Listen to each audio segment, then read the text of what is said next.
एक समय की बात है। एक राज्य में एक प्रतापी राजा राज्य करता था। फिर एक दिन उसके दरबार में एक विदेशी मेहमान आया और उसने राजा को एक सुंदर पत्थर उपहार स्वरूप प्रदान किया। राजा वो पत्थर देखकर बहुत ही खुश हुए। फिर राजा ने उस पत्थर से भगवान विष्णु की प्रतिमा का निर्माण कर उसे राज्य के मंदिर में स्थापित करने का निर्णय लिया और प्रतिमा बनाने का कार्य उस राज्य के महामंत्री को सौंप दिया।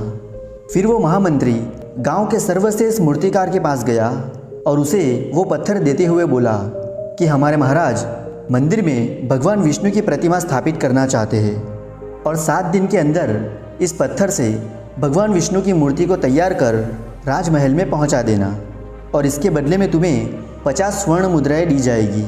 और 50 स्वर्ण मुद्राएं की बात सुनकर वो मूर्तिकार बहुत ही खुश हो गया और महामंत्री के जाने के बाद उस पत्थर से भगवान विष्णु की मूर्ति बनाने के कार्य के उद्देश्य से उसे अपने औजार निकाल लिए। फिर अपने औजारों में से उसने एक हथौड़ा लिया और पत्थर तोड़ने के लिए उस हथौड़े से पत्थर पे वार करने लगा, लेकिन पत्थर बिल्कुल भी टूटा नहीं। फिर मूर्तिकार ने उस पत्थर पर 50 से भी अधिक बार हथौड़े से वार किए, किंतु पत्थर नहीं टूटा। फिर 50 से भी ज़्यादा वार करने पर उस मूर्तिकार ने अंतिम बार प्रयास करने के उद्देश्य से हथौड़ा उठाया, किंतु ये सोचकर पत्थर पर प्रहार करने से पहले ही उसने अपने हाथ खींच लिए और सोचा कि अगर 50 बार भी मारने से पत्थर नहीं टूटा तो अब क्या टूटेगा। और वो पत्थर लेकर वापस उस महामंत्री के पास गया और उसे ये कहकर वापस लौटा दिया कि इस पत्थर को तोड़ना नामुमकिन है और इसीलिए इस पत्थर से भगवान विष्णु की प्रतिमा नहीं बन सकती। और महामंत्री को राजा का आदेश हर स्थिति में पूरा करना था और इसलिए उसने भगवान विष्णु की प्रतिमा निर्माण करने का कार्य गांव के एक साधारण मूर्तिकार को सौंप दिया। और पत्थर लेकर उस मूर्तिकार ने महामंत्री के सामने ही उस पर हथौड़े से प्रहार किया और वो पत्थर एक ही बार में टूट गया। पत्थर टूटने के बाद मूर्तिकार भगवान विष्णु की प्रतिमा बनाने में जुट गया और इधर महामंत्री सोचने लगा कि काश उस पहले मूर्तिकार ने एक अंतिम प्रयास और किया होता तो वो सफल ज़रूर हो गया होता और 50 स्वर्ण मुद्राओं का हकदार बनता।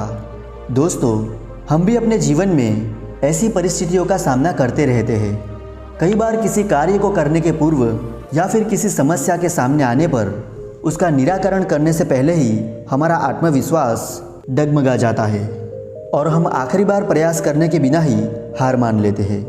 और कई बार तो हम 1-2 प्रयास में ही असफलता मिलने पर आगे प्रयास करना ही छोड़ देते हैं, जबकि हो सकता है कि कुछ और प्रयास करने पर वो कार्य पूर्ण हो जाता या फिर समस्या का समाधान हो जाता। यदि जीवन में सफलता प्राप्त करनी है तो बार बार असफल होने पर भी तब तक प्रयास करना नहीं छोड़ना चाहिए जब तक कि सफलता मिल नहीं जाती। क्या पता जिस प्रयास को करने के पहले हम हाथ खींच लें और वही हमारा अंतिम प्रयास हो। तो दोस्तों, इस कहानी से हमें ये सीखने को मिलता है कि इंसान को अपने जिस किसी भी दिशा में अपने लक्ष्य को पाना है उस दिशा में हमेशा प्रयास करते रहना चाहिए। अगर आपको असफलता मिलती है तो अपने आप को कहना चाहिए कि कोई बात नहीं, एक बार और कोशिश में ज़रूर करूँगा और अंततः आपको सफलता अवश्य प्राप्त होगी। दोस्तों, आपने एक कहावत तो सुनी ही होगी कि लहरों से डरकर नौका पार नहीं होती, कोशिश करने वालों की कभी भी हार। तो अगर आपको भी ये वीडियो पसंद आया हो तो वीडियो को लाइक और चैनल को सब्सक्राइब करना बिल्कुल भी नहीं भूलिएगा।